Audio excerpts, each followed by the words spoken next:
Victoria. Wow, honestly, shows, judges, live overhauls, mulled wine, cherry pop, and man cruises, ballrooms, lounges, theatres, coops. I mean, you used up all of the colours when you painted this run of gigs. But it's not a very nice welcome when you get 2 parking fines on the first day and you go from 31 degrees to 0 degrees after coming in from Darwin. I mean, it was so cold. And apparently there's no difference between your O's and your zeros on your number plates. Like, what? Kicked it off with a showcase for Theatres Victoria, which is basically an opportunity to share your show in front of all the theatres around Victoria. It was a little tough because I only had 10 minutes to do it, so I constructed it with a short trailer followed by a song and then a bit of a talk on why I do what I do and what the overviews of the different shows in their different formats are, along with the final song. And then you go into another room, which is essentially like speed dating network sessions. It was a little awkward, but I learned 2 things on how to deal with being judged and how to sell when I'm not very good at selling myself. And it goes like this. Lesson 1, don't think of it as being judged. Yeah, you are performing and in some way they are judging you, but they're not judging you, on your art or you personally. They're just trying to make a call on whether what you do fits what they do. And you don't want anybody to take you on if it doesn't fit what they do anyway, because the best types of partnerships are ones that have that synergy and compatibility. So the best thing you can do is just be you. Just get up on stage, do the best version of whatever it is you do, and if it's meant to be, it'll eventuate, and if it's not, then it's not for them and it's not for you anyway. So the second lesson is on selling yourself. Don't think of it as selling yourself, think of it as a conversation to establish whether there's compatibility and synergy there. You want to make sure though that they have an accurate representation in their minds of what your show is about, and you might want to fill in the blanks there because they haven't seen it. And then the rest of the conversation is on whether they're fit for you, right? Because it's a partnership. It's not one way. You want to make sure that their marketing strategies or the community that they're attached to aligns with what you're about. Otherwise, if it's not, then it's not for you anyway. So just think of it as having a conversation to work out whether you guys are a match. Similar to dating. Time off in Melbourne is always fun. Op shops and good food, a couple of parking fines, some traffic, which by the way, I feel like Sydney and Melbourne have swapped spots. What do you guys reckon? And trying to manhandle this Man Cruiser down inner city streets was a bit of a challenge. I felt like my masculinity came on top, but getting out of this beast was the real issue.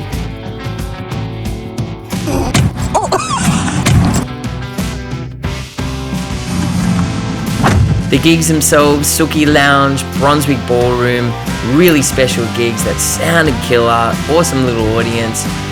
But I'd say one of my favourites was Yarra Valley Ecos because they were pretty loose and loose in all the right ways, and I did work out why when I tried mulled wine for the first time on stage. Popping my mulled wine cherry. Whoa, that's amazing! Oh, that's too good. Happy days. Discovered a new favourite up-and-coming artist in Kyle Brew. I came across Kyle on the internet ages ago and his voice blew me away. His songs were fantastic, kind of like nostalgic melancholy with this spark of indie quirk. It was really special to have him on board at my gig at the Brunswick Ballroom to watch his whole set. Normally I only kind of stick around for a couple of songs because I intend to wig out a little bit if I'm overstimulated before I get up on stage, but he just blissed me right out. I was honestly in awe. I mean, listen to him. Down on the side of the road. God damn. Such a long way to go.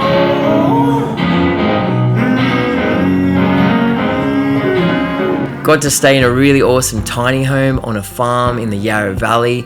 We were surrounded by these cows, beautiful, but I feel like slightly judgmental, like they were eyeballing us, kind of, you're not from around here. It was also a great setting to film an upcoming single. And the fact that my whole soul exhales when I get onto a property like this, it shows me that I'm obviously craving space and nature, because I also stayed in a tiny home in Port Elliot that affected me the same way.